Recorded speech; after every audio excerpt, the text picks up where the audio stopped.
Okay, so this is Chumash Methodology here on a sugya, and we're not doing the sugya. Okay, we're doing an aspect of it. Okay, so we're gonna do a little bit of an overview of the sugya, but we're not gonna. It should not be regarded as a comprehensive examination of this, and it is a biased examination. Okay, because my intent is to show you the side that you're not familiar with in some semblance, like some aspect of the other side.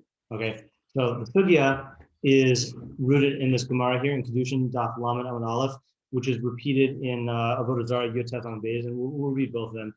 So the Gemara says, "Lo'olam yeshalish adam shenotav." Person should split his years into thirds.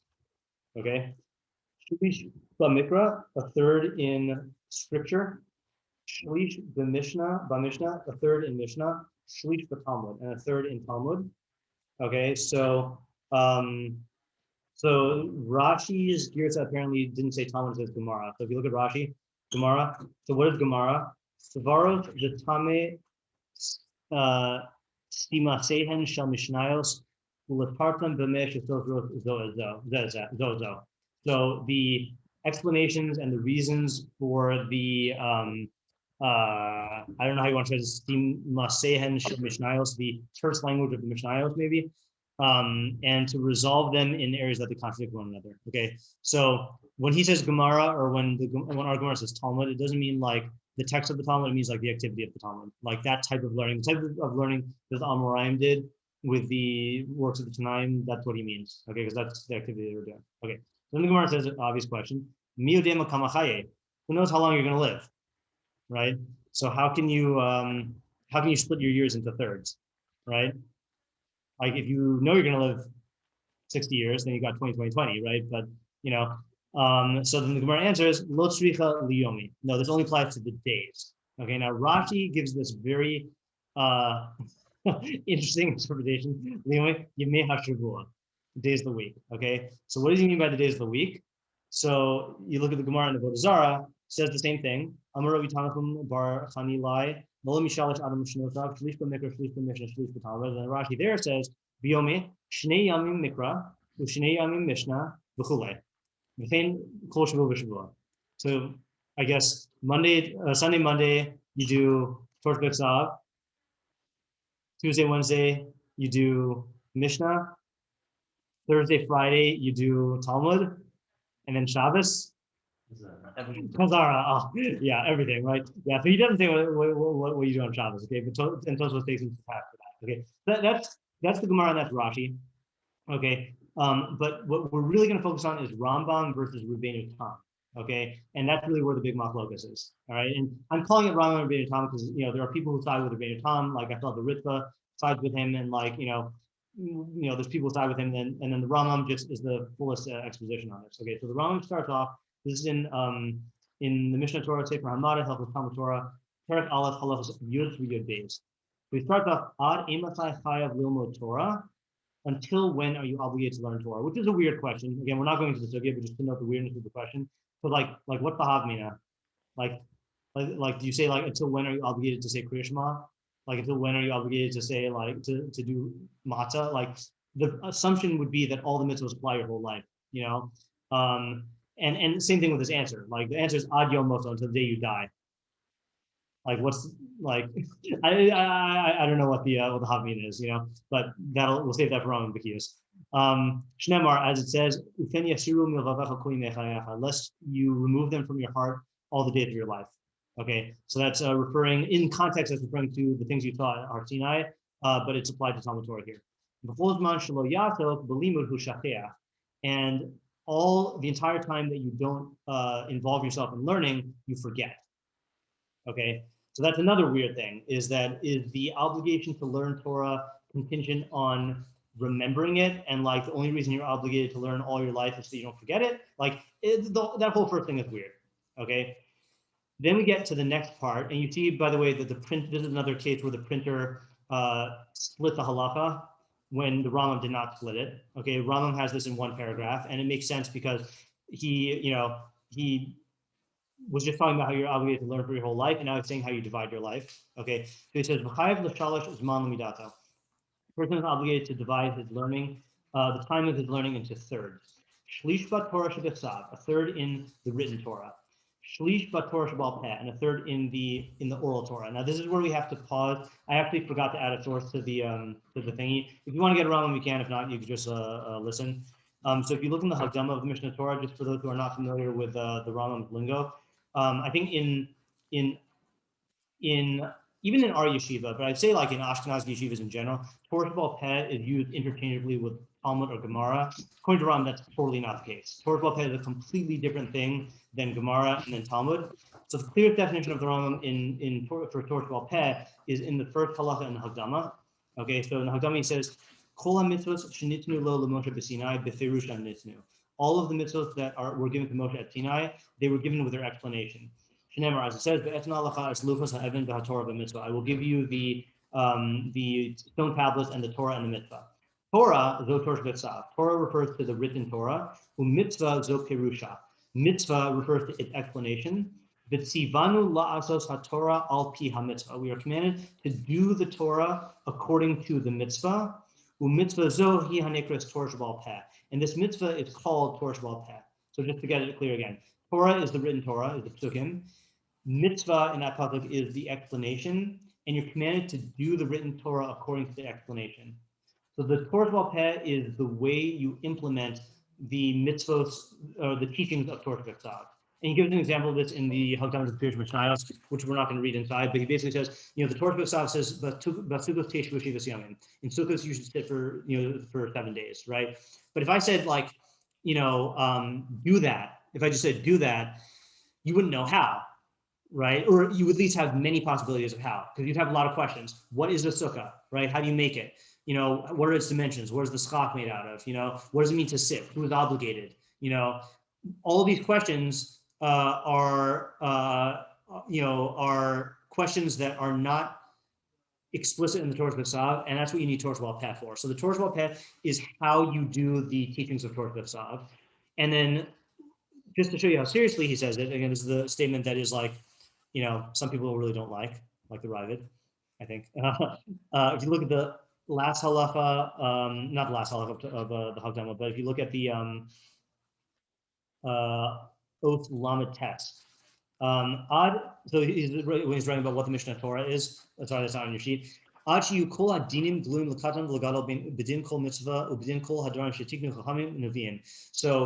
the Rambam wants to make all the laws revealed to the small and the great in the law of every mitzvah and in the law of everything that the Chachamim established, that the Chachamim and Nevi'im established. So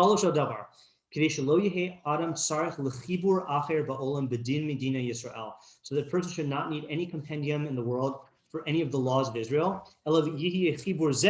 Rather, this compendium, the Mishnah Torah, is going to include all of Torah Shebal Peh, along with the enactments and customs and decrees from the time of Moshe Rabbeinu until the sealing of the Talmud, and according to everything that the Gaonim explain in all their compilations after the Talmud. That's why I call this book the repetition of the Torah, or the review of the Torah. Because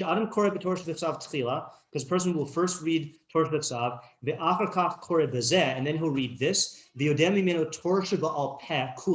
and he will know all of Torah Shebal Peh, and he won't need any other book in between.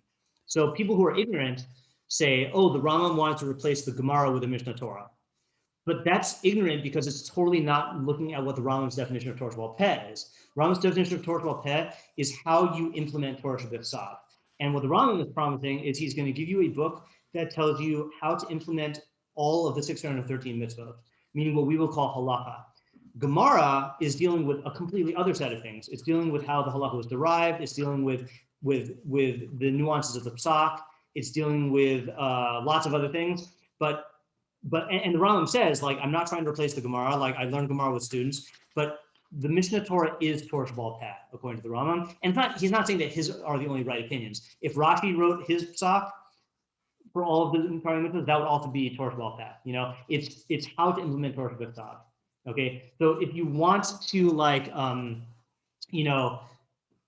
replace the term Torah Shebal Peh with something that you could call it halacha l'maaseh, but more accurately, it's how to implement the Taryag mitzvos practically. Okay, that's Torah Baal Peh. All right, so that's Torah Baal Peh, and then go back to the source sheet. So you've got a third of your time in Torah B'Ksav, a third in Torah Baal Peh, and then ushlish, and then the third, Yavin v'yaskil achris davar merishiso, is to understand and conceptualize the end of a matter from its beginning, v'yoti davar midavar, and to derive one matter from another, v'yadama davar l'davar, and compare one matter to another, v'yadin b'midos she'atorah nidrashas behen, and to apply the principles that the Torah is expounded through, ad yeda heachu ikra midos, until you know the root, what is the root of the mitzvos, the midot, I mean, v'heach yoti ha'asar v'mutter, and how the prohibited and permitted were derived. And other things about what you learn from the Torah Baal Peh. Okay, Talmud. This is called Talmud. Okay, so once again, Talmud does not refer to the book over there, the Talmud Bavli. It refers to an activity of learning. So what we would call basically like analyzing and understanding Torah Baal Peh. Okay, so what we call like the Brisker Derech or like learning Gemara would fall under the activity of Talmud, but Talmud is not confined to the text of Talmud Bavli. Okay, it's an activity of the mind, understanding the svaros, the reasons, the derivations, the applications, the midos shetor nidreshes behen, the cases. Okay, so that's Talmud. Yeah, Jacob. Don't you need some of that in order to just implement halacha? You don't need it. People need it. Meaning someone needs it in order to get the halacha, but once they get the halacha, like once the Rambam wrote the Mishnah Torah, you don't need any of that in order to implement the halacha. Or let's say something new comes, like right, that's what I'm saying. Right, so someone's going to need to know it, but in order to keep halacha, you wouldn't need to know it. Right. Yeah. And right, exactly. Yeah, and that's what the Rambam did with the Mishnah Torah. Right. Can I give an apologetic answer for why I'm going to say this? Sure. The first line. I think that, the logic for giving Balbach's answer is that you know it's a Balbach's answer. Yeah. Yeah. So maybe you could say that, it's talking, this is specifically talking to a person starting out. And the person starting out is usually in his youth, is young, and he may not know that all the necessary until he died. Maybe, in his mind, it could be more, this is not something I should be doing until I die or whatever it is. Okay. That's Balbach's answer. Yeah. Yeah. Okay, good. I said Balbach. Yeah. No, you promised and you delivered. Yeah. Okay. I know what stores are. So let's look at see how seriously the Rambam takes this. Okay. So Ketzad. Okay. How do you do this? If you were a worker, someone who works, right, who has a craft, I hate it when this happens. When you copy from Torah, I gotta see if there's a setting that it doesn't copy the footnotes. It's got an extra aleph in there because of the footnote. Okay, so we all know that you only need to work 3 hours a day to make a living, right? Told me. Torah Tesha, which leaves 9 hours for Torah. Okay, yeah, things were a lot simpler back then. Did he work a lot? Yeah, the Rambam works a lot. Yeah. Doesn't mean you sleep hours a day. Shabbos manios. Okay. Right, daylight hours. Okay. Yeah, and if you learn at night, then that's bonus. You're supposed to learn at night, but yeah.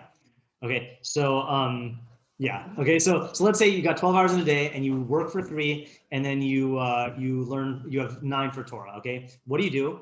Otzam Natesha, those 9 hours. Kore b'shalosh mehan b'torah b'tzav. You should read Torah b'tzav for 3 of them. Now, it does not just mean you sit there reading. Okay, when the Rambam says read, he means reading, thinking, learning. Okay, but you use the word kore because it's Torah b'tzav. Okay, it's written. Uv'shlosha b'torah Baal Peh. And then 3 hours you involve yourself in Torah Baal Peh. Uv'shalosh, and then the other 3 hours. Mizbonin b'dato lahavin davar midavar. You contemplate in your mind to understand one matter from another. That's shorthand for everything he said Talmud is, right? Is svara, understanding, derivation, all that other stuff. Okay. V'divrei Kabbalah bichlal torah b'sav hein. Isaac, I'll defer to you for what the Rambam means when he says divrei Kabbalah.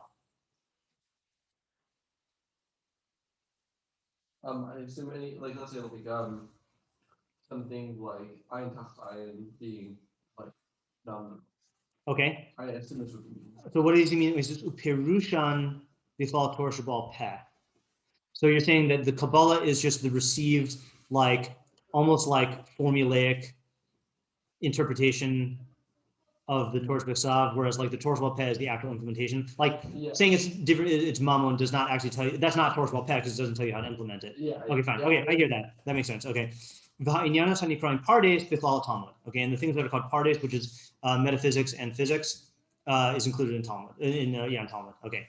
So that's what you do for your days. Okay. But lest you think that you do this all your life, like he said.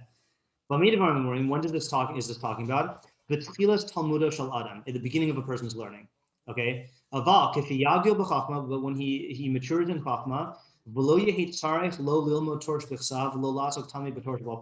and he no longer needs to learn Torah B'Ksav or to be involved constantly in Torah Peh. So we'll just stop for 1 second there because it is conceivable to do that. Torah B'Ksav is finite. Okay, I mean the depth of the ideas is infinite, but knowing Torah B'Ksav and knowing the halakhos of Torah Peh is finite. Okay, so once you have, so to speak, mastered that, what do? You switch to the advanced mode. So you read at set times Torah B'Ksav and the Torah Peh teachings, so you don't forget anything in your Divrei Torah. And you spend all the rest of your time in Talmud according to the width of your heart and the subtleness of your mind. Okay, so there's two programs. There's the beginning phase, which is going to take up a lot of your time, or probably for all of it. And then there's the advanced phase. Beginning phase, you do thirds, and then the advanced phase, you do Talmud for the rest of all your time. And then you just review so you don't forget stuff. Okay, like the Rambam says, one of the reasons why he wrote the Mishnah Torah was that in his old age, when he's forgotten the Torah Peh on particular things, he could just look it up. You know, yeah. Even the Rambam forgets that. Okay, so this should sound foreign. Okay, why? Because we don't do this. Right, and by we I mean in this yeshiva, in yeshivas in America in general, in European yeshiva model, in Jewish day schools, in the Ashkenazic world, even in many places in the Sephardic world, we tend to not do this. Yeah, you're looking askance. Yeah, isn't there a Mishnah that kind of says this? A Mishnah. Oh, you mean that you start Mikra at 5 and you do Mishnah at 10 and you do Talmud at 15? Yeah. Yeah, good question how you reconcile this. Yeah. I don't see what's wrong. I mean, you just after you're 15, you just do all of them. Yeah, it goes good. Revving up into it. Yeah, you could be that's when you start. Yeah, like, these things. Someone who's like 5 or 10, Right. Be able to like understand like start. Yeah, their minds are probably complicated. Yeah, it could be. I don't want to say because I don't know, but it's reasonable. Yeah. Okay. All right, so that's the Rambam, okay? Now, the question is, why don't we do this? Now, remember, it's going to remind you, this is not a comprehensive look at the sugya, and I also don't know history, okay? However, Rabbeinu Tam, okay? So there is a ותוס on קידושין, so this is the קידושין of the first tomorrow we did. So he says like this, פירוש v'kuntris, ימי HaShabbos. So the Rashi explained that this halacha of chayvan and l'shalish zman l'midata, which Gemara says it's applying to Liomei. Rashi says it's Yemei HaShabbos, the days of the week. Kolomar, Shnei Yamim Mikra, Shnei Yamim Mishnah, Shnei Yamim Gemara. Balona Hira, doesn't make sense. The Yimkain, Akati Hava Mati Lemifrach, Mi Yeda Kamachaye. Okay, so he said you could still ask the question, who knows how long you're going to live? I don't get that. And you're not going to like live out the week. Yeah, like you're going to end up with it's not in thirds. I don't know. And again, our goal here, what was it? Yeah, I'll take seconds. Yeah, our goal here is not to do the entire sugya right now, but I did want to quote the full total to see where he's coming from. V'nirli l'part b'chol yom v'yom atmo yishalish. So he says each and every day you should learn a third. Okay, so that's like the Rambam so far. Al-Kain, Tikin v'seder Rav Amram Gaon, Kamosh anu nohagim b'chol yom, kodem b'sugya zimra, lomar mikra u'mishna u'gemara. Okay, so Rav Amram Gaon was masaking that you read some psukim before Pesukah we do Mikra, Mishnah, and Gemara, right? So we do the Talmid, parts of the Talmid, we do the Edom Hu Makoman, the Mishnayos, and then the Gemara, whatever we do for Gemara, different minhagim, okay? But Rabbeinu Tam Piresh, and now there's a tame version and a harsh and an extreme version. So this is the tame version. Upirish she'anu somchin ahad amrina b'Sanhedrin, Bavel belula b'mikra b'Mishnah b'Gemara. The Gemara's Bavel balul mikulam. So what is that? So let's look at the Gemara inside instead of just relying on that. The Gemara right below there, Sanhedrin says, "My Bavel." Why do we call it Bavel? So it's talking about Talmud Bavli, okay? Which obviously this is not a serious question because we call it Talmud Bavli because it was from Bavel, right? But it's darshaning. What does Bavel mean? So what does Bavel literally mean? Like in mix, yeah, right. Tower Migdal Bavel is is Shambalu Sfas Kol Sfas Lashon Kulam, right? So he said, why do they call it Talmud Bavli? Belula b'mikra, belula b'mishnah, belula b'talmud. It's mixed up with Sukkim, with Mishnah and Talmud. Then it quotes the pasuk in Eicha, but machashakim hoshivani kamesi olam. In the darkness you settled me like the dead of the ages. Amar Rabbi Yirmiyah zeh Talmud shel Bavli. Okay, so Talmud Bavli is compared to is the death realm. Okay, yeah, some people have felt that in certain sugyas. Yeah, okay, so that's the tame version of Rabbeinu Tam. Now here's the extreme version. So this is on that Gemara in Sanhedrin. פירוש רבנו תם דבתלמוד שלנו אנו פותחים עצמנו ממה שאמרו חכמים. So he's saying, with our Talmud, we exempt ourselves from what the Chachamim said. Okay, so to me that's different. Okay. But yeah, it seems like there's different girtas there. Shas, Gemara, Talmud, yeah. Okay, so we exempt ourselves, and then he has a little. He frames the Rambam going in a slightly different way. Nevertheless,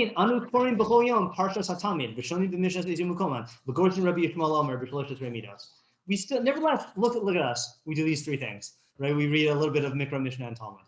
Okay, so again, I don't know the history of it, but I get the impression that this is the model that was followed in yeshivos for a very long time. And I don't know what your experience is. I guess almost all of you went to the same high school. When did you start learning Gemara? I mean, maybe it was before high school. When did you start learning Gemara? Fifth grade. Okay, yeah. And would you be able to say what the proportions were of like? That was the answer we got. Actually, we only did Gemara for the most part. Yeah. This was the answer we got. Was we don't have to. Gemara has Torah and Mishnah, right. So we don't need anything. Right. And obviously, this is taken in. And what about you? Did you? We learned Mishnah heavily in like fourth grade. Yeah. Fifth grade, we did Chumash and Gemara. Okay, that's good. We had a Chumash class. Okay, that's good. Yeah, because obviously there are extreme versions of this where boys only learn Gemara, and then there are ones where you have you have like learning all of them. But I don't hear many schools where they put it into thirds, and I definitely don't hear of yeshivot where they do that. I'm sure they exist, but where you do a third and a third until you master, and then you take your bechina on all sorts of seven sorts of peh, and then once you do that, then you switch to Gemara all the time. So I'm under the impression that historically this is the case, and Rappert in his 18th letter, which I might do sometime for a shiur, also criticizes Rabbeinu Tam for this. Is that he learned that Rabbeinu Tam and the vatosas was doing this was a reaction to philosophy, and that they wanted to close themselves off from any intellectual analysis of like the hashkafa of Torah. It's a harsh indictment, but his letter is filled with harsh indictments. Rav Hirsch. So that's what he holds, but he holds that like plunged certain parts of Europe into like a somewhat of a dark ages of Jewish thought, because they just did what he calls like hair splitting details of the Gemara. Yeah. Okay. So this is all introduction. Okay. So what happened basically was the scenario was like this. On Shabbos, then I was going to be learning with some of the guys. I was going to learn with Avi. Individually was looking with Avi, and then I said, "Oh, what do you want to learn?" So he said, "Oh, I'm in the sugya of Kavod Talmidei Chachamim." So he was doing Rambam with Joey Lester, and he was doing the Gemaras with Ariel Takar. So I was like, you're doing Torah Peh with one person, you're doing Talmud with another person. It's Parshas קידושין, which is the parsha where this mitzvah comes up. Let's do the Torah V'Ksav, and that way you can get it from all three angles. Okay? And what we ended up discovering was just how radically different it is, the angle of Torah V'Ksav on this mitzvah. And that's what I wanted to kind of showcase tonight, okay? And by showcasing, we'll go into this in terms of like understanding the Torah V'Ksav, but I'm showcasing in the sense of, after we do this, then try to imagine what your learning was like if you did this for every sugya, okay? And I'm not saying that I'm gonna do the best job in this. I'm just trying to say, like, use your imagination, okay? So we're not switching, so I guess before we switch gears, Just any questions on like just the two approaches here? Yeah. Have you given any explanation why you're saying you could focus yourself on this? I've heard an explanation, and I don't know if this is like if this is being done the vatus, or if this is like a historical assessment, or if this is like an actual explanation about like what he was thinking. But the best explanation I've heard is basically that in the time of Europe, or in Europe in the time of like when the Bali Kozos were around, then there was a severe danger because of all the persecutions and stuff of basically like the Masorah being lost. You know, and the critical thing to preserve in the Masorah is Talmud, because Talmud is really where you get practical halacha from, and like practical halacha is the lifeblood of everything. You know, like if you lose philosophy, like like Rav Pesach said would be the mashal of Ezekiel and the dry bones. You know, Yechezkel and the dry bones is like the Torah is built to last, and you can have droughts of philosophy where no one is a thinker in terms of like the Talmidei mitzvos, but the Talmidei mitzvos are like embedded in the mitzvos themselves and can be resurrected, So, but if you lose the mitzvos, then you lose Judaism, So I've heard that that's why that's why the model shifted to, to preserving halacha. And you can make an argument, if that's true, you can make an argument that we're no longer in that danger right now, or you can make the argument that we're more in danger than we ever were, So I know you can make the argument that like now, at least in the Western world, in America, like it's not like we're in danger of just like losing the entire Torah of halacha. So maybe we should branch out and learn other stuff now, But yeah. Oh, I also meant to mention Rabbi Aryeh Sklar from Migdal wrote 4 articles on this topic. And I only read the first one, but it looks like he went way in depth into this, and so I can send those to you if you're interested. But he wrote it on like basically like what the deal is with Rabbeinu Tam and like why we're modeled after him now. So yeah. Yeah, I like that. Okay, so you can just WhatsApp me later. Okay, yeah. Okay, so let's turn to our parsha. Okay, so on the next page. So this is the parsha, and by parsha I mean like sukkah, stuma, or whatever, like the division in the Torah Tzav. Where the mitzvah of honoring Chachamim appears. Okay, so let's read through the psukim. I put our Scots translation here, but I don't know if I agree with our Scots translation. We'll see. V'chisavo el haaretz. Oh, so this is in Parshas Kedoshim. Okay, so if we really wanted to be thorough, we would go through all the mitzvahs in Parshas Kedoshim and see how this fits into the larger context, but we obviously don't have time to do that right now, so we're just doing this immediate parsha. V'chisavo el haaretz, when you come into the land, untatem kol eitz ma'achal, and you plant every fruit tree or food tree, really. Va'araltem orlato pirio. So article translates that as you shall treat its fruit as forbidden. Orla literally means like excess or like blockage. That's why we call the foreskin orla for mila. So it's like you should treat its orla. You should treat it as a, I don't know, however you want to say orla, right? Forbidden excess. Okay. As pirio. Shalosh shanim yiyeh lechem arelim. For 3 years it should be for you forbidden. Lo ye'achal, should not be eaten. Okay. V'shana harvis, in the 4th year, yihye kol pirio kodesh hilulim lashem. And in the 4th year, all of its fruit should be sanctified as praises to Hashem. Okay. Uvashana hachamim, and in the 5th year, toklu es pirio, you shall eat its fruit, lahosif lachem tevuato, to increase for you its produce. Ani Hashem Elokecha, I am Hashem your God. Well, so all of that is the mitzvah of orla and neta ravai, I guess, and all the mitzvahs associated with orla. So we're just going to lump that into one category. That's mitzvah number 1. Okay. Then it says lo sochlu al hadam, do not eat over the blood. Okay, now anyone know what that's referring to halachically? Okay, so there's a bunch of asmachtos, right? One is to not eat before davening. So yeah. Is it something like kibbutz? So that rings, but it's not eat over blood, like literally. Okay, I don't know halachically how that translates or what the relationship is between Kisudam and that. There's also Sanhedrin has to fast when they're doing a capital case, like when they're doing a case where someone's dam is involved. So there's a bunch of asmachtos. Okay, but we're gonna have to look at some of the parts on that. Okay, lo sanachashu, don't do nichush. What's nichush? Which kind of divination or magic? The signs. Signs. Yeah, signs is so the proper specific word is augury, I think. Okay, auguring is when you're trying to tell the future based on signs, I think. But it's Somebody says ridiculous. yes. So it's that's omen reading. Okay, so the practical example of that, right, is like you say, oh, if a black cat crosses my path, then I'm not gonna go to work today, or like, yeah, I found a 4-leaf clover, so I'm gonna buy a lottery ticket. Okay, so anything that you set up signs for yourself and then act on the basis of that, that's nifush. Okay, lo onenu, ma'onen is another thing Hermione says would be ridiculous.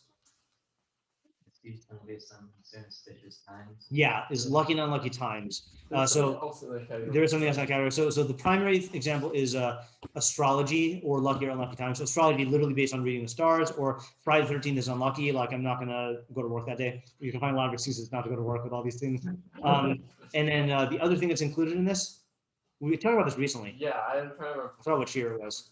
It's wrong with yours. Yeah. Was that? Loud. No, it's not a reading. It's something that seems to have nothing to do with this. I forgot if there's if there is someone who learns it that's from Anan, because this comes from Ona, from time,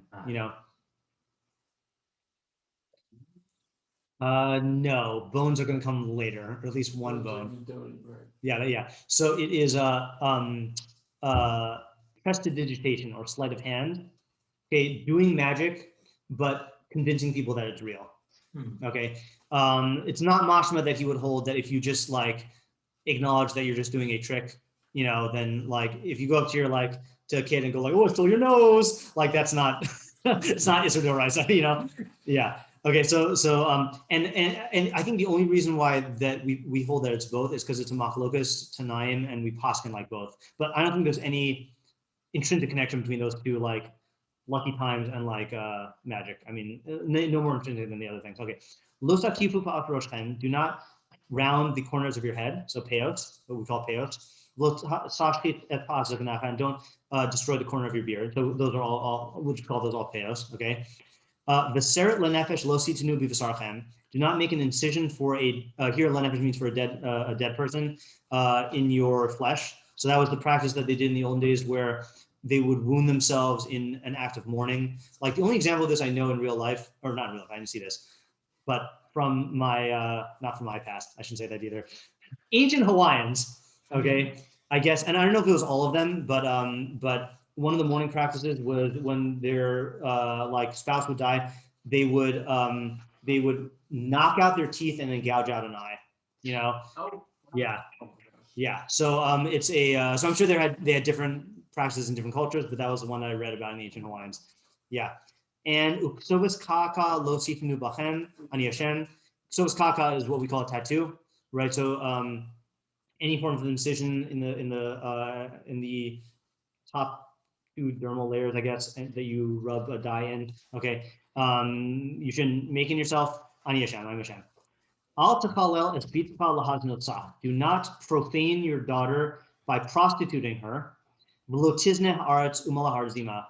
I think you have to say lest the earth become promiscuous and the earth become filled with licentiousness. Okay, so that's the consequence. Es shab society shmoru. Keep my Sabbaths. Umikdashi tirau, and be in awe of my mikdash, ani Hashem. Okay, so keep my Sabbaths. Plain Shabbos refers to Shabbos. Be in awe of the mikdash refers to the mitzvah to say to be in awe of mikdash and to not do certain things that are disrespectful in mikdash. Al tifnu el ha'ovot el hidonim. Do not turn to the ovos and the idonim. So which one is the ovos, which is the idonim? We did this also recently. Oh, it was the cemetery one. The idoni.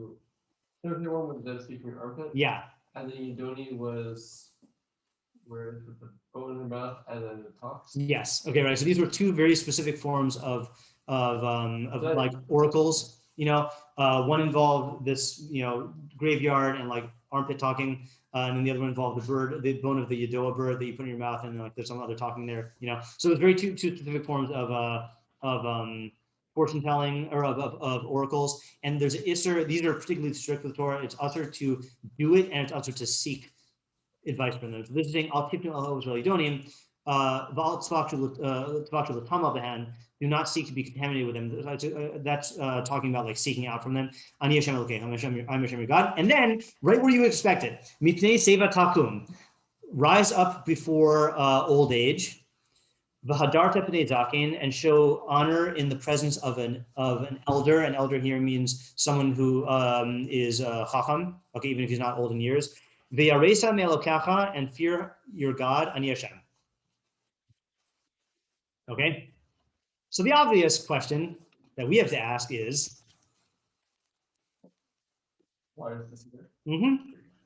why is this here? Okay, and if we really want to understand it, we have to understand what is the theme that ties all these mitzvos together. Okay, and we're assuming that they are tied together because the Torah B'Ksav lumps them together, right? This is all one paragraph. And in parshas that have like lists of mitzvos like mishpatim and and קידושין, kisetse, like you can assume that if it's just seemingly random mitzvos, then it's not seemingly random, that there's an order to them. It's not like mishlei where there's no order. Yeah, like the Torah's not afraid to like have like a break after each passage. Exactly. Yeah. There are cases like that in these in the surrounding parshas. Yeah. Okay. So main goal, understand what is this doing here. Okay. Larger goal, what is the theme of the entire paragraph, and super large goal, which I don't know if we're going to get, is what's the sequencing within the paragraph. Okay. So I guess the question is. And I guess this question is for everyone except for Mati, because we learned this together on Shabbos. So what can you explain, or what are your intuitions, or what patterns do you see, or what like Well, the first thing I'm noticing, this is something I noticed by Quiddushin in general, yeah. is that a lot of the people end with Ani Hashem, Yeah. Ani Hashem al Deichem. Yeah. So two explanations that are given for that I've seen is when things are matur lalev, when things are like not discernible from an outsider's perspective, then the possible say I am Hashem, meaning I'm the one who sees in your heart, So let's see, are any of those fall into this category? Not all of them do, clearly, right? But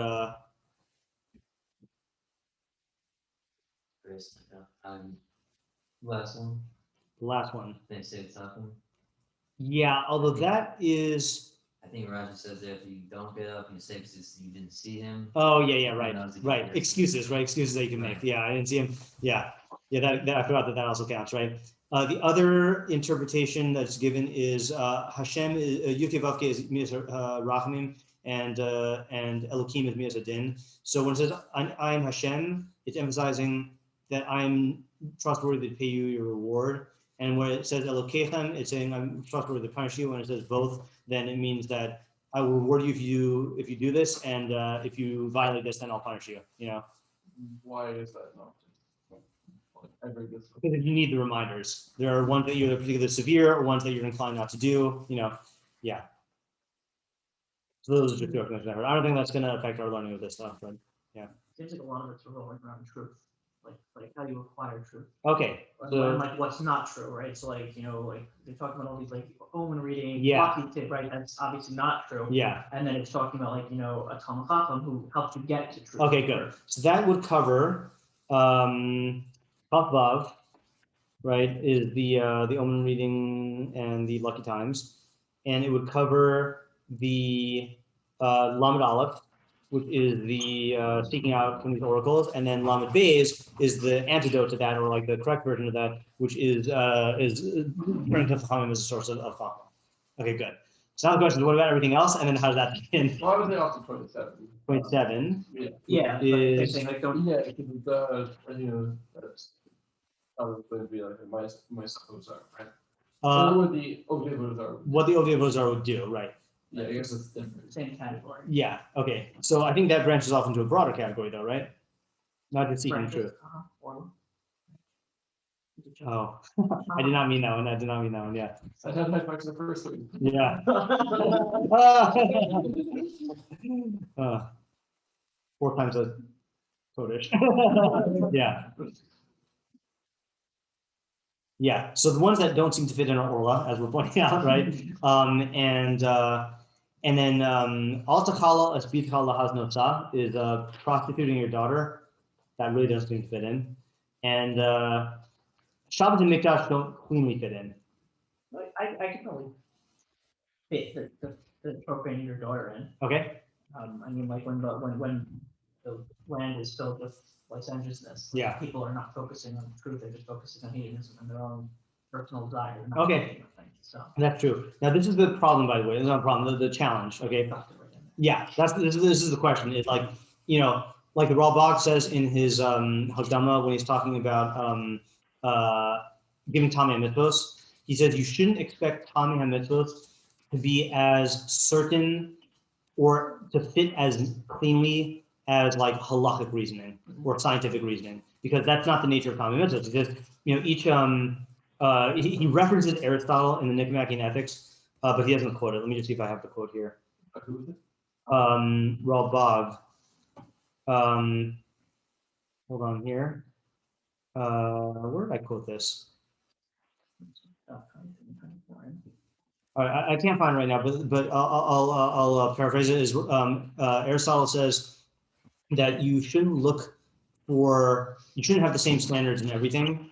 So he says, for example, the geometer and the carpenter are both looking for right angles, but the carpenter looks for a right angle insofar as it suits his craft, but the geometer is a student of truth.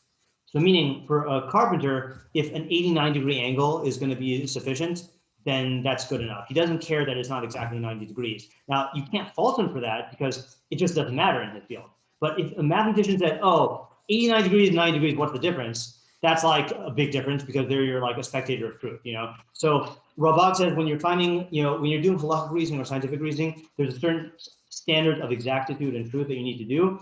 But with Tami mythos, then that's not the case. You know, it's more speculative. There are multiple reasons. You're estimating, you know, you're giving a best theory. So too in this type of reasoning where we're trying to like just get a sense of like what the unifying theme is. This is more akin to the study of literature than it is to the study of like halakhic svara, you know. And by that I mean that like you're working with like philosophy instead of like rigid principles, you know. So that does not excuse shoehorning it in, but it does give us some more leeway, you know. So like we should keep our mind flexible with this.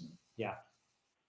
So that's my way of saying like either thumbs up or like thumbs down, but the venturing of that kind of answer is a thumbs up. Yeah.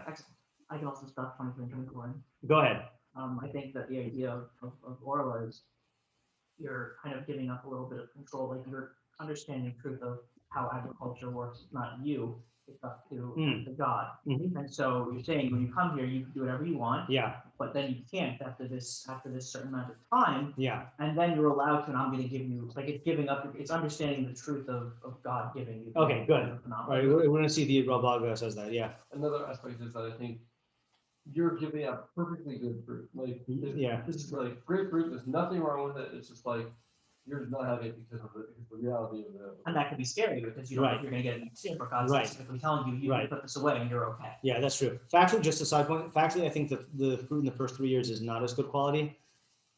I do think that the fourth year is supposed to be good quality though. So that one you're giving, but yeah. Does that ring a bell with Orla? Yeah, the first 3 years is not a good quality. Yeah. Yeah, but what you said is still true. Yeah. Okay, so we got Orla. Ooh. Yeah. Which one do we have left? So Lo Sofel Adam, we still don't know exactly what that is, but we can fill that in later. We got Lo Sonapil, there's a chaos. We didn't really talk about 28. Yeah. Also Shabbos. And Shabbos, yeah. 28 is gases for the dead and tattoos, and then Shabbos. Yeah, I mean Shabbos is the oath that Hashem created the world. Yeah. So no, I feel like that can be turned into an explanation. Like you say for any mitzvah. Yeah. Yeah. Yeah. Yeah. So here's what we'll do. Tattoos is not eloquent. Yeah. So let's do this. So what I do is I compiled Mefarshim on each of these, and I basically used the Rambam for the first ones, and then Shadal I like better for one of them, and then Abravanel for the last ones. Okay. So let's read this through, and then this will help us to crystallize these observations that we've had. And I edited it out a lot because it's very long. All right. Rambam. Kitavo el haaretz in the Tadim kol eitz ma'achal v'arlatim orla triya. So he says a lot of stuff about Orla. Then he says, since the Torah wanted the best of your produce, Rashis here does not mean the first. Okay, Rashis sometimes means first and sometimes it means best. Sometimes the first is the best, like firstborns.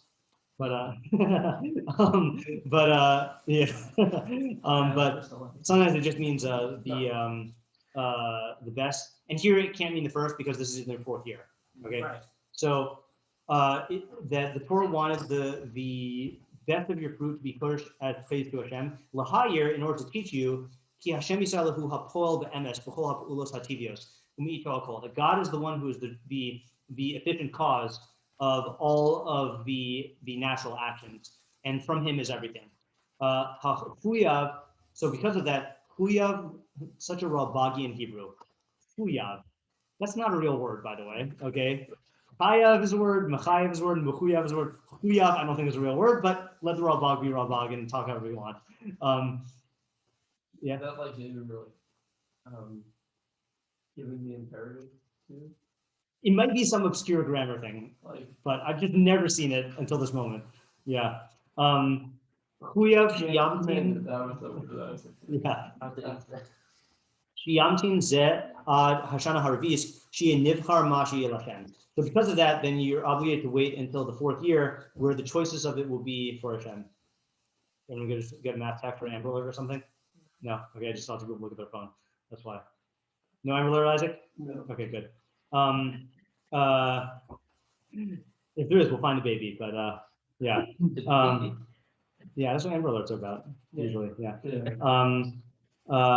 Yeah. Okay, so that's basically what you were saying, right? Is recognizing. I mean, he didn't say the control thing, but he said recognizing that all this comes from God, Right. and therefore you abstain from it for the first 3 years, and you take the best of it for Hashem. Okay, he is going to say another thing soon. Okay, let's go on this next one. 25. So in the 5th year, you should eat its fruit to increase your tavua. That's the question. What does it mean to increase your tavua? So he says, this is addressing what you said, that the Torah says this, that it's going to increase your tavua, so that it shouldn't be heavy upon you, the fact that the Torah prevents us from eating fruit in the 3 years. I mean, you have to wait 3 years. That's going to be like, you feel like you're giving up stuff. So the Torah says, fear not.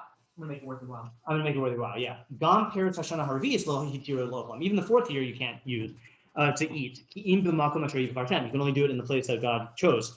Like he explained earlier, which I took out. But this mitzvah will be a cause of hashgachas Hashem clinging to us. And that will increase for us the produce of the field, or the produce of plants. And all the other goods, and all the human goods. Okay, that's just a little advertising plug for Hashgacha. Hashgacha gives you produce, it gives you all the other goods, and gives you human goods, i.e. knowledge. Okay? Good. Okay, now this is the new part, which I think will make us say, ah. The Efshar imzeh sheyiye zelatuelet shezachar harav hamora. And I decided to just quote the Ralbag, quoting the Rambam, instead of showing you the actual Rambam. Okay, because he paraphrases it. Laharchik me avodos avodah zara hakodmos, to distance us from the practices of avodah zara, of the ancient practices of avodah zara. Shehayu osim ulus mugunos lamaher nasinat ha'ilan.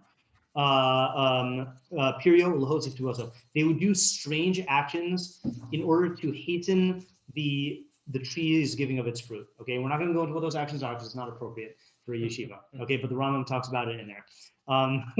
Yeah, use your imagination. V'haTorah herima lamod keneged hadeos hanifsados hahem lefi ma she'efshar. The Torah cunningly opposed these false ideas as much as possible, l'nakotzenu mitumasan, in order to cleanse us from their impurities. Okay, so now you can say, yeah. Why you say aha? Well, now that's the kind of result with like removing the bar. Right. So this doubles. Okay, Orla doubles as a directing us to a true recognition of the cause of our produce and taking us away from avodah zara. And I think what you said about the control thing is also wrapped up in the avodah zara stuff of like wanting to control these fruits growing the way that you want and like maximizing stuff and like, you know, all the sick practices that they did. Yeah. Okay. So that's Orla. So we got that down. Okay. Next, lo soklu al hadam.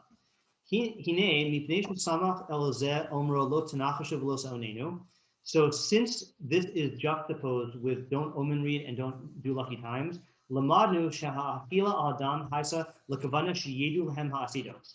So why do they eat over the blood? So that they would know the future. Okay? All about control. That's the Yeah. Not just truth. It's Right. I think control is greater than I realized. Yeah. All right, let's take this theory. We've got control, truth, and avodah zarah as like the overarching themes. Okay, and recognition of the source of reality. Okay, which is part of truth. So he says, "V'zeh amnam haya shehayu zochim habalichaim." So what would they do is they would slaughter animals, v'haya damu yored toch chafira achas, and their blood would run into a certain ditch. V'saviva hayu ochlim basar habalchaim mahu, and they would eat around the ditch. They would eat the meat of the animal. Okay. V'zeh amnam, sorry. V'yachshavu shahayu ochlim b'zeh ha'ofen im hashedim al shulchan echad. So shadim love blood. Okay. So the shadim would be eating the blood, and you'd be eating your hamburgers. Yeah. I think I was going for like a shank bone, but then I did the wrong motion. Yeah. And then you make friends with the demons. Okay, this was strengthened like it's a camaraderie, a festive meal with the demons. And what would they do in return? Until the demons would tell you the future. Okay, and Rambam doesn't hold that demons are real, but he holds that that's what they believed back then. He said that like straight up. Yeah, he says that in many places. Yeah, anytime the Torah says demons, he says that it's yeah. I knew that as ammunition. Ammunition to fight the demons. Yeah. My other demons. Yeah. And who do you attribute this to? Surprise, surprise. Kamosh Tzifir Harav Hamora Sharav B'Sifrei Mahem. The Rambam says this in the Morah because he saw their books. Okay, so you've got now eating over the blood, which is a way to commune with the demons to get the future. Okay, to more control. Then Lotanakashu, Hu Shiyishpatu B'Davar Tov Ora Mivnei Davar Acher Bilsi Me'ed Alav Klal. So it means you judge. This is a pretty good definition. You judge about a thing, whether good or bad, on account of something else that doesn't testify to it at all. Moshe Yomer Omer Lo Asa Davar Ploni Shi Aditi Lasos Shim Asenu Lo Asik Bo Ratzoni. I'm not going to do the thing, such and such a thing that I promised I would do, because if I do that, then it's not going to come true. And what's the proof? The bread fell from my mouth. So he's talking about stuff that has no cause and effect relationship. The side question I always get is like, so does this mean you're not allowed to flip a coin to decide what to do? No, that's different. Okay, flipping a coin is like a pragmatic way where you are just arbitrarily designating like a method of choosing what to do. You're not saying that because it landed on heads, therefore like this is a good idea to do or a bad idea to do. Like you're not reading into the signs, yeah. Consulting the magic 8 ball though would be right, like like that's actually like that's actually, or at least if you're believing the magic 8 ball, so like you got to know why you're doing it. Yeah. All right. Say again? As in beginning, you have to go. Yes, right. Yeah, you can use a goral, but not fortune telling goral. Yeah. Okay. Then losonenu. Rotza lomar shalot tasimu ha'itim sibas hadoraim. That's another beautiful definition. You shouldn't make times the causes of things. So the time isn't what caused it. It's the factors in the world, which you're measuring by time, that cause it, Kamoshi yasu aschalim, like the fools do. Shiomru yom ploni mehachodesh haploni omiyashana haploni tov. That certain day of the month or certain day of the year is good luck. Good. Yom ploni rab, such and such day is bad. Kizeh kishlo ye'amer bo yoser mizeh shiur, who maybe lahamin shaloti v'kan siba puelis. Okay, so what's the slippery slope chain of events here is if you say this more yoser mizeh hashir, I don't know what he means by yoser mizeh hashir, more than the amount, that'll cause people to believe that there is no efficient cause and that everything happens by chance, like the foolish ancients believe. What do you make of that? Sefer HaChanech, I think, says the same thing for why you shouldn't believe in lucky times. He says, you have Sefer HaChanech out here? Yeah. Is that new? Yeah. I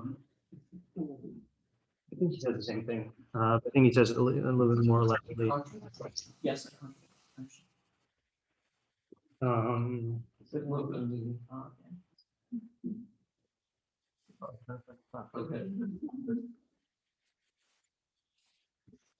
I thought it was a lot longer.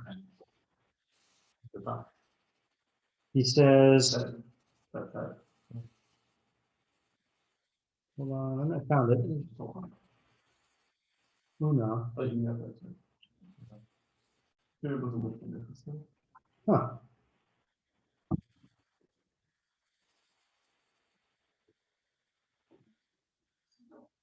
So it's funny. He says it for Nichosh. He says it for omen reading, but not for augury, or not for lucky times. He says, at the root of this precept lies the reason that these things are matters of utter lunacy and folly, and for the true holy people that God chose, it is nothing that they should pay regard to lying word.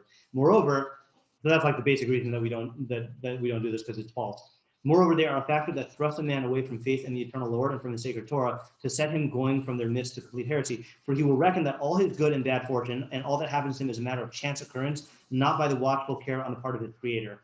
In consequence, he will thus abandon all the principles of his religion. Serious stuff. Yeah. Okay.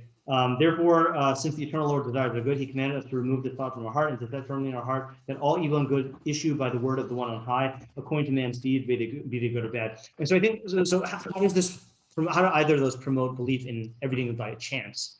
Well, over here, what is he? How does he explain lucky times again? So you think if you say a certain day is good luck or bad luck, Oh. and that the time is what causes the success or failure. Oh wow. Yeah. Because isn't it the opposite of chance? Aren't you saying that it's the? You're saying something is actually causing. Yeah, it, right. Just time. Yeah, right. It seems like a corrupt causal. Yeah, right. Yeah. Yeah, it's a corrupt causal reality, not no But causal not no, reality. right, Yeah, exactly. yeah. Well, it's a causal reality that has this conclusion, not an absolute real conclusion. Right, that's Right. true. Yeah. But it's still not like whatever, Right. coincidence. It's something. Yeah. Like if I say it's just the same as like, oh, that chair is in that position. That means we can't be in the room. Right. Yeah. Like no, that's not true. Yeah. But Well, there you're starting with there is a system of like that's a system of big cause and effects that is like predicated on physical phenomena. is time not? Time is, I mean, I'd say indirectly yes, but I'd say there's certain a phenomenon based on time is like almost like a certain sort of like helplessness example. Like it's just like this is the time when I don't know what I'm saying right now, but I'm gonna say it anyway. It's like this is like this time is like unlucky. It's gonna be unlucky. Like no matter what people do, and like there's no, or like there's no element of any like actual like causal factors, even like incorrect. Yeah. Well, that is the causal factor, right? Time being there, right? There's nothing you can do about it, but that is. I sense what you're saying. You're saying that it's like an intrinsic thing that like, Friday the 13th are bad. And like, there's nothing, Yeah. and that's a different kind of causality than a causality of like an agent, like a human being interacting in the real world and Right. in the system of law. Or even like a phenomenon, let's say like a black cat crossed your path, and now you have bad luck over it. Yeah. But, Yeah, I think if you combine both the things that you were saying, then it gets to the idea, which is that like that this way of thinking, this stems from a certain corrupt way of thinking, which is removed from rational systems, and it's the putting you into a world where there's arbitrariness and like ununified forces that can't be understood by the mind. Like that puts you into a realm where you're prone to not recognizing that everything is that everything stems from God's systems, So like it's not that, in other words, like the guy does believe in causality because he thinks that the black cat caused him to lose his business, but it's an arbitrary system of causality, which means it's not really like causality. It's not, So you're saying, I'm thinking about it a little different. You told me, whatever. But I'm just trying to think like. Seems like they're ascribing the same level of causality that we are supposed to ascribe to God for a lot of these. Okay, yes. So let's read on because I think he actually gives an example of that. Okay. He says, however, if you combine with the time that which is possible to be the cause of it, then that will not be a sin. For example, they said, such and such time is bad for bloodletting. לפי שהשמש היא עד במקום שתחמם האוויר חום נפלא, because the sun is in a position that makes the air really hot. וכן, אם בחרו לזרוע בעת מהשנה הנאות לזרוע מצד טבע התקופה וטבע הזרע, or let's say you choose to plant at a certain time in the year when it is good season and it's good for that crop. Lo yeh b'zeh asham. There's nothing wrong with that, right? U'kmo zeh, im amru she'ein tov lizmor hakerem. What's zomer? Really? Yes, good. So if you said that it is what do you call it? That it's not good to prune a vineyard, but tzliach hachodesh at the beginning of the month, im haitza hagefen yalada, if the vine is young, or b'sof hachodesh im haitza hagefen zakena, yeah, or if at the end of the month if the vine is old. Elu hadvarim kulam hem mevu'arei hasibos. All these things have clear causes. Lefi ma shenatan Hashem yisala me'akoach bekolkavim lahashgiach ve'elonim tas hashvelos. Based on the powers that God put in the stars to have influence on the lower things, which obviously we now know that it's not from the stars, but same principle. In other words, if you make it do things based on a certain time, based on causes that God instilled the world with, then that's actually like actual science, not pseudoscience of like Uman reading. Yeah. Like if you say like it's getting cold out, I'm gonna go like the time to plow. Lucky times, yeah, right, yeah. Unlucky times, yeah, right. Yeah, then that's yeah. Okay. So now remember, Rabag does hold by astrology. Okay. He does Rabag, yeah, they missed that. Rabag does hold by astrology. So he's saying there's nothing wrong if you use astrology this way. Because he holds real. Because he holds real. Okay, Ella, im yiches hapol lakokavim atzman, bezulat haskala kudemazan. But if you ascribe the power to the star itself, not to the prior cause of Hashem, izeh hu mikas avodah zarah, then that is avodah zarah without a doubt. What question? Sorry, you can tell me that. I'm sorry, let me give an example that we hold by also. For example, we hold that the moon controls the tides, right? So if you said that I'm not going to go out on my ship when there's a full moon, we wouldn't say astrologer, we would say that no, that's someone who is using the knowledge of the heavenly bodies and their effect on the earth to like. Right. That was what I was going to ask you, like what was the level of his astrology like? So he was a very he was like scientist of the stars, right? And Yeah. a crater named after him. He's a big, person in the field. Was he thinking about it like they were actually fully, or like more like the gravitational reality? It was more of that was how they understood forces, basically. Yeah, and that's why he holds that like if you try to calculate specific things, then that would be avodah zarah. Or if you hold that it's immutable, that like you can't override it with hashgacha or with free will, then that's a problem. But it's like a quality of celestial things Yeah, affecting us, right. By gravity. Right. Just like we hold that the sun makes plants grow, but it's not the sun; it's the one who instilled. Right. Who will instill the power in Yeah. stuff. Right. If you ascribe the activity to God via the stars, then that's not a sin. Yeah.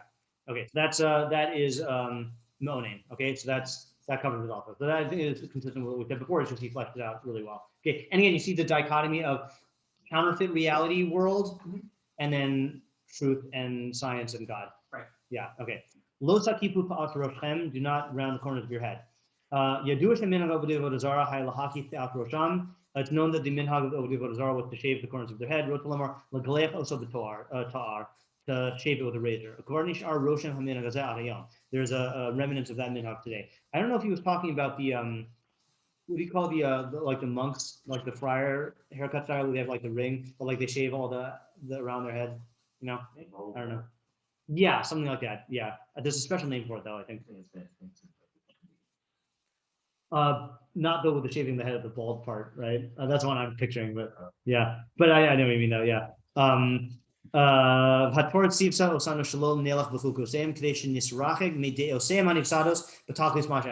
So that's giving a reason. Yeah, the medieval monks, that's what I'm talking about, yeah. So he's saying we are commanded to distance ourselves from them. Why?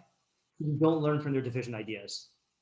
Okay, don't dress like them. Don't dress like, they might be cool kids in your society, but if you start dressing like them, you're going to want to like emulate them and learn from them. Yeah, okay, so that fits in as well. So v'skaka tattoo v'zeh haya minhag hagoyim bizmanim hakodmim. So this was the minhag in the early days. Lirsham al atzmam roshim ha'avodah zara, to make avodah zara tattoos, right? That, yeah. Did I? Oh yes, you're right. Thanks. I think that the early, the ancient ones, thinking that there is no advantage for a person after death. They would gash their flesh when one of their relatives died. But Torah, the Torah prohibits us from doing this disgusting action. I think it's easier to just say that this is the minhag of the avodah zara, and we want to distance ourselves from it in the same reason as this. Yeah, as the first one. Okay, so the tattoo, it was a minhag that they would tattoo themselves for their avodah zara, lahorot shehim avadim la, to show that they are servants to it. Right. Okay. The Torah prohibits us from doing this even for Hashem. You've seen on the internet, people have like Yokei Balkei tattoos. Yeah, this makes it better. Yeah. So we don't follow their statutes. And also the Torah is for our good, not to pain our bodies, like these fools do. Okay, so this all goes in terms of distancing us from avodah zara in order to distance us from their ideas. Okay. Then we get which he just alludes to what he said. They'll mention these two together because they're similar in their purpose and their intent. As we've explained. So what would you say is Shabbos then you could fit in really well? Yeah. Okay, you could answer that. I was thinking, what's the connection of these two mitzvos and the rest of the parsha? But yeah, what does it say? Which one are you thinking? I think the Gemara basically says that we're not people may think you're worshiping the Beit Hamikdash itself, but no, it's come to teach you the reason why Shabbos is there is because Hashem created the world, created Shabbos, and it's going to teach you that you should recognize. You should be, worshiping Hashem who made the building because the Beit Hamikdash who's maybe Gemara. I don't really remember. Okay. The Gemara, just 1 second. While you're looking for the Gemara, anyone else have another theory about how these fit in? Yeah. Just to recognize the what was created, it's created in order. Yeah. Yeah. Plan. Right, and also right to recognize the creator and the true order of the world. So that's like again the counteracting all of these like omen readings and stuff like that. But then also there's a special relation. What's the special halachic relationship between Shabbos and avodah zara? You can't violate Shabbos in building a mikdash. Oh, I think between Shabbos and avodah zara. Oh, sorry. Yeah, but yeah, you're correct about Shabbos and the mikdash. So Yeah. the complete opposite of avodah zara. Yes, but halachically, how do you see that? This is a good halacha. Shabbos and avodah zara. They probably can make it equal. Yes, and not only that, but if you are a machal Shabbos for Hesia, if you violate Shabbos in public, You don't have to. You don't have to honor your parents. let's get that sentence correct. If you violate Shabbos in public, then you don't have to honor your parents. No, because I know what you meant. I know, You yeah. know what I'm saying. I know what you meant, yeah. 'Cause, Yeah. like, So let me read the thing that you're referencing. So this is so, I'm just in my own world here. I know. So this is how this is the second to last halacha in Hilchos Shabbos in the Rambam. Lamed Tezvav. HaShabbos v'avodah zara kol achas mishtein shekula k'neged shar kol hamitzvos Torah. Right, so that's what you said. That each Shabbos and avodah zara are equal to all the other mitzvos of the Torah. Shabbos is the sign between us and God forever. Lefikach kola over ashar mitzvos harihu bichlal risha Yisrael. If you violate the other mitzvos, you're a Russia. Okay, congratulations. But if you violate Shabbos in public, you have a actual halachic status of avodah zara, ushneim kegoyim l'chol divrei. You're treated like a goy for all purposes, which is why I was saying you don't have to honor them. Can't use their wine. Yeah, right. You don't, anything that would apply to a non-Jew, you do with them. Yeah. So, but it stands to reason because again, like we were saying, Shabbos is representing God as the creator, and avodah zara is like built on this alternate system that's not the actual, Chachmas Hashem running thing. And mikdash, you could either say is to recognize it's the place where mikdash is our anti-avodah zara makom. You know, both in terms of if you hold by the Rambam that all the korbanos are connected to avodah zarah, if you hold by the Sforno that like the whole institution, the Mishkan was created after the Chet HaEgel. You know, if you just hold like it's to direct our energy to Hashem, you know, lots of stuff in the Mikdash, and you know, our Kohanim are there, as opposed to the Kohanim of avodah zarah being involved in all these things, you know, like lots of connections to Mikdash. I don't think we need to go into that. Okay, now here's the top one, okay? Shadal. And so this is for prostituting your daughter. So he says, Akar shehitir aktovas kaka shu siman avodah zarah. Amar shelo yakish bito la'avodah zarah lahaznosa lachavod avodah zarah. Okay, so there are two types of harlots. There's a sexual, like a sex worker harlot, which is for pleasure. Then there's a cultic harlot, which is for avodah zarah purposes. So he learns it from the context that this was a cultic, an idolatrous harlot, and he gives a good raya. I didn't translate. He says, so you shouldn't sanctify your daughter for avodah zarah to prostitute her for the glory of avodah zarah. Okay, he says, that's his theory why you call them kadeshos, right? Kadesha is a prostitute. Always weird that you call it with the same source as kedusha, but it's because they were sanctified to avodah zarah. He's holding, okay? As opposed to, let's say, like a zona, you know, which I think is the more vernacular term for like a non-avodah zarah prostitute. Okay, but he says because they were sanctified for avodah zarah, he's here about lashon chilul. That's why it uses the verb of desecration. Al techalel, don't desecrate. Lahodia, to tell you kimase kazeh enenu kedusha ala chilul, to show you that you think you're sanctifying her, but it's really chilul. Umishlo Yitzchak, yeah, okay, he has to make fun of Ibn Ezra like he always does. Umishlo Yitzchak al Rav Avram ben Ezra Shapir Asar Hasrita Hiskir Shal Hisrot Hanara Bipsara Hidei Yavi Osal Legalas Bisara V'Kol B'Isha Erva V'Kal V'Chomer L'Srita. So Ibn Ezra apparently has a theory that it says don't tattoo people, because if you do, you're going to end up tattooing women, and then they're going to show you their tattoos, and that's going to be Gilui Erva, right. And like, you know, yeah. So he says that's a laughable shita. Yeah. Yeah, exactly. Yeah. Okay, so but this the excluding Ibn Ezra, this fits into our theory, right? Because this fits into avodah zarah also,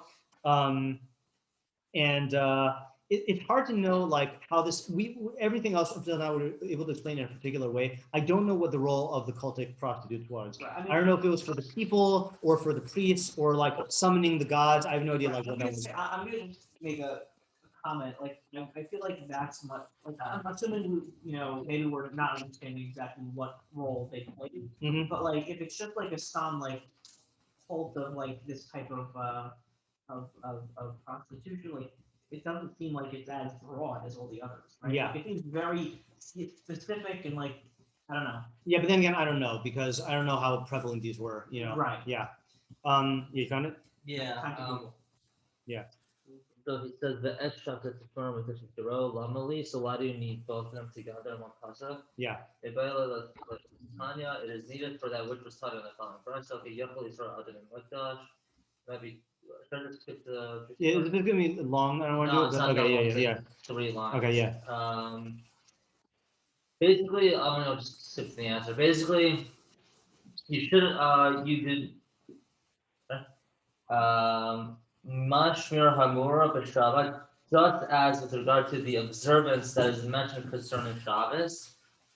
Lo Mishavat Atamit Yari, you did not revere the Shabbos with Elam Mimisha Hijra al Shabbos. Rather, you revere the one who commanded regarding keeping Shabbos. Mora Hamur Mikdash. So too, with regard to the reverence that is mentioned concerning the Mikdash, Lo Mikdash Atamit Yari, you did not revere the sanctuary itself, the Mikdash itself. Rather, you refer the one commanded regarding the mikdash. That's good. Yeah, Ram actually brings that down in that mitzvah. Yeah, just goes on to say, how do you revere the mikdash, whatever. Okay, yeah. So.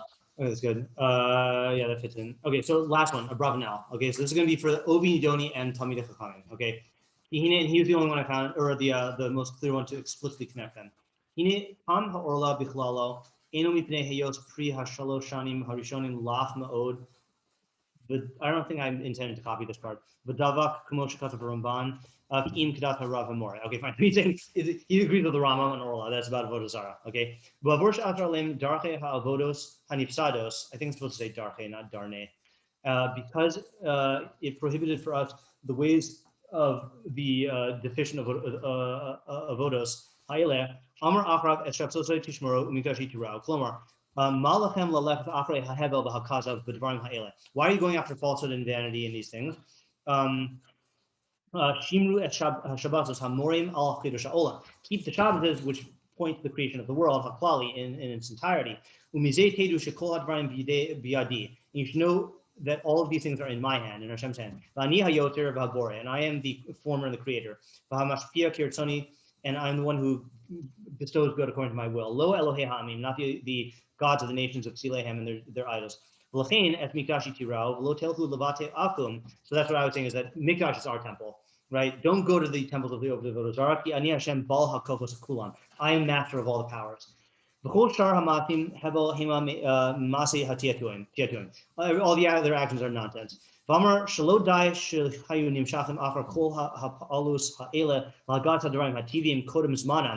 only were they drawn after all of these actions to arrive at knowledge of natural things before their time, even knowing the future in things that don't involve action, don't turn towards. It's not proper to involve yourself in asking the non-gods. That's what it says, don't consult the obos and yidonim. To know the future. Don't visit them. There's nothing in them except for impurity. Okay, so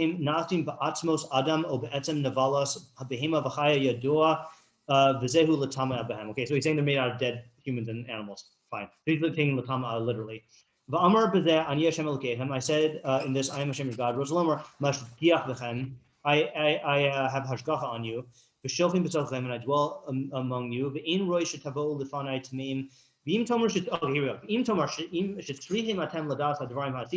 If you say, but we need people to tell the future, and to fix these natural things, what is he going to say to do?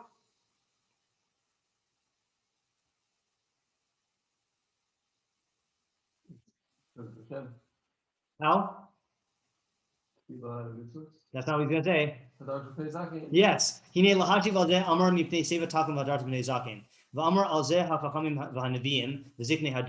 So it means you should go to the Chachamim and the prophets and the elders of the nation, right? Because what is a Chacham? One who sees the future. So you want to see the future, go to the Chachamim, right? You should go to them, and you'll ask them, they'll tell you all the truths.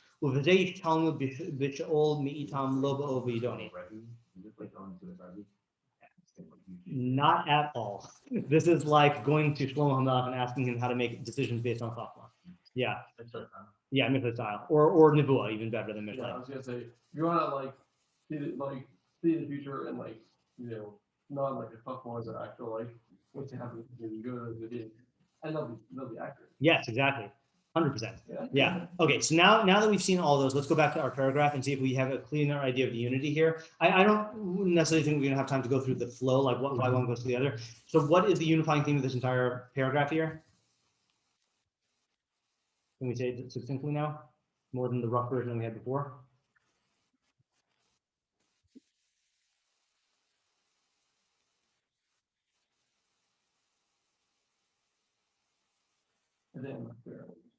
Okay. I still think it's the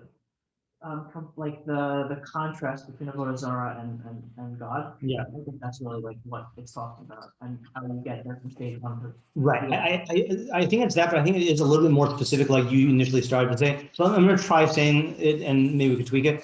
It's about that you should turn for your security of knowledge of reality to God and His will as exemplified in like the natural order and in our ability to know it, versus the realm of the mystical and manipulations of trying to get like behind the scenes peeks at how things are going to come to be. So it is about Avodah Zarah, but I'd say and God, but I'd say it's about taking security and trying to get knowledge of this stuff. Yeah. And if you lose your way, you go to Yes, yeah. Or not even if you lose your way, if you want to know about reality. Yeah, okay, yeah. All right, so now the last question is, so this is the Torah V'Sav context for Kavod Talmidei Chachamim. Okay, so the question is, how does this change your view of where the place or the purpose of the mitzvah of honoring Talmidei Chachamim fit in?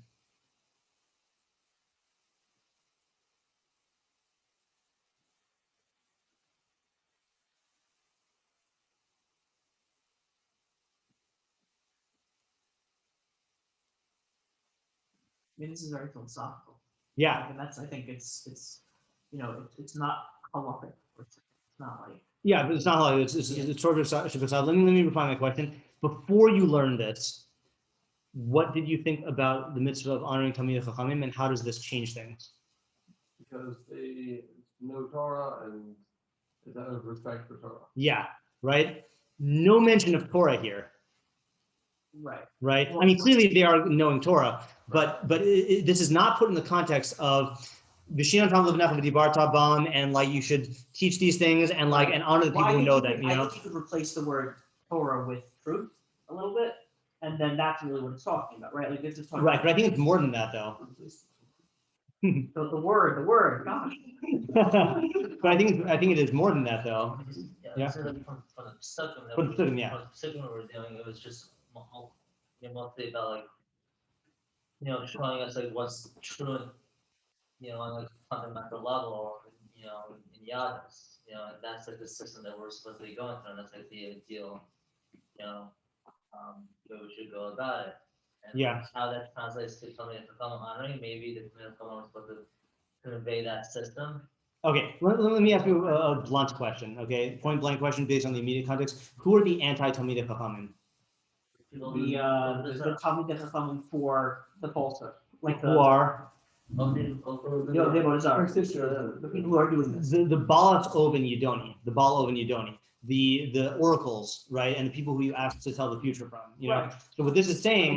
That's why they're literally next. That's why they're literally next to each other. So what this is saying basically, and this to me was a radical finish, is if you look at primitive societies and they have their medicine men and their shamans who have like an in with the gods and like can help you achieve success by like giving you like this inside information.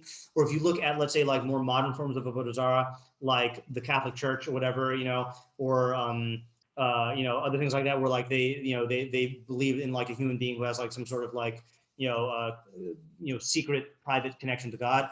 Talmidei Chachamim are supposed to occupy that place in our society and in our psyche, and the mitzvos of honoring the Talmidei Chachamim is supposed to cultivate that sort of awe and reverence, to draw in the same way that we're told to not be drawn to like the hairstyles and mourning practices and tattoos and like mystique of the Avodah Zarah. The Torah is trying to reroute all of that through the mitzvos of standing up for Talmidei Chachamim and for like serving them and for praising them and being involved with them and stuff. So it's a different like way. The mitzvah has a different place than what I would have thought based on the halachos. And this is really what the whole point of the shiur was, which is you don't get one iota of this from learning Torah Sheba'al Peh or Talmud. You only get this from Torah V'Sav, just like you could study all of Hilchos Shabbos from here till tomorrow and not get any notion that Shabbos has anything to do with creation, with the creation of the world, or Zecher Yetzias Mitzrayim. That's only from Torah V'Sav.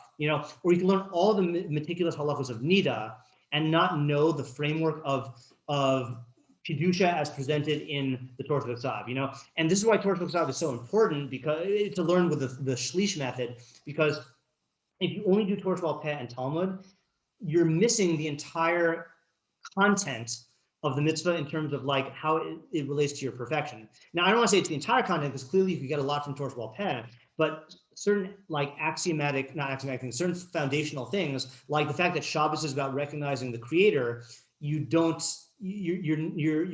could very easily miss, or just it's not there at all. You can only get it through the way it appears in Torah V'Sav. So really, like again, the whole point of the shiur was to underscore what are we missing by being in Rabbeinu Tam's world, where the main thing we learn is Gemara, and the thing we're missing is if the only Torah V'Sav and Torah Sheba'al Peh you do is the Parshat HaTamid and Ezimuhu Makoman and the Rabbi Yishmael Omer, like you say that in the morning, so that like that's, yeah, you're getting, Talmud Bavli that's mixed in with all the stuff, but it's not going to be as thorough of an understanding as this. And you see what happens when people like encounter Torah B'Ksav and Gemara. They don't look it up and learn it, most people, or they'll like look it up and then just move on. They don't learn it, So the fact that it's in there is nice, but it's not going to do you good if it's in there unless you're actually like learning it and like, mixing it in. And, when we were doing this, then one thing that was nice is that, so I said that if I were ever to formulate a curriculum, then it would be follow this Shalish method, I think, And then and then Avi pointed out, well, he said Yeshiva's curriculum kind of does that. Is you have Talmud in the morning, and then you have Torah Shabbat Peh with Rambam B'Kiyos in the afternoon, and you have the Torah B'Ksav classes at night, which is much better than what certain models of Talmud Torah could be, where you don't have so much classes and the Tanakh classes, But yeah, so that's that. All right. Thanks for having me.